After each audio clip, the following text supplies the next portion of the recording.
une track à 7. Franchement, c'est royal. On s'est régalé. Ouais, ça faisait longtemps que j'avais pas sauté avec eux, donc je suis resté vraiment en hauteur, tranquillement, admirer la vue. J'ai bien contrôlé ma vitesse, je suis assez fier, et le break, regardez, tout le monde est étalé, on est parfait. Et c'est le moment de vous parler aussi de la propriété intellectuelle. Ça va être une intro que je vais vous faire qui sera assez rapide. Pour faire simple, vous allez faire une sorte de grand carré ou une grande croix parce que je vais aborder 4 thèmes principaux qui sont sur la propriété intellectuelle. La propriété, vous savez ce que c'est intellectuel, ça fait partie des propriétés, des éléments bien dits immatériels, incorporels, un peu comme des actions de société.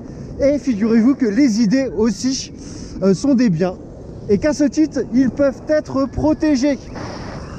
Je vais commencer par les 3 qui sont protégeables dès lors que vous faites un dépôt, à savoir, tout d'abord, je vous parlerai rapidement en fait du brevet. Je passerai rapidement dessus parce que le brevet apporte une solution technique à un problème technique, et statistiquement vous en déposerez très peu, voire pas du tout.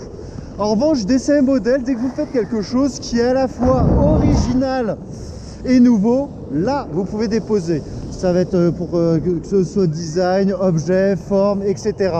Ensuite, il y a la marque. La marque, c'est un signe distinctif. Et dès lors qu'il y a la marque, c'est pour éviter en fait la confusion des clients sur votre produit. Donc, brevet, marque et dessin modèle, dépôt.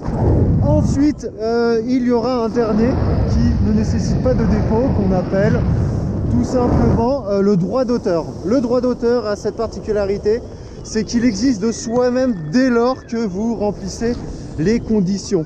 À savoir, déjà une œuvre, un auteur qui fait une œuvre qui a cette particularité que cette œuvre porte son empreinte. On en parlera, c'est pas long à expliquer, hein, mais on pourra bénéficier d'œuvres uniquement à ce moment-là. Ensuite, j'aborderai prochainement, on verra, la notion de contrefaçon qui porte sur les contrefaçons, sur ces 4 éléments de la propriété intellectuelle. Par défaut aussi, on verra également que hors propriété intellectuelle, vous pouvez protéger certaines idées que vous estimez on va dire ne pas bénéficier de dessin modèle, brevet ou droit d'auteur. Vous pouvez quand même les protéger à l'aide du droit civil, et notamment la responsabilité civile extra-contractuelle.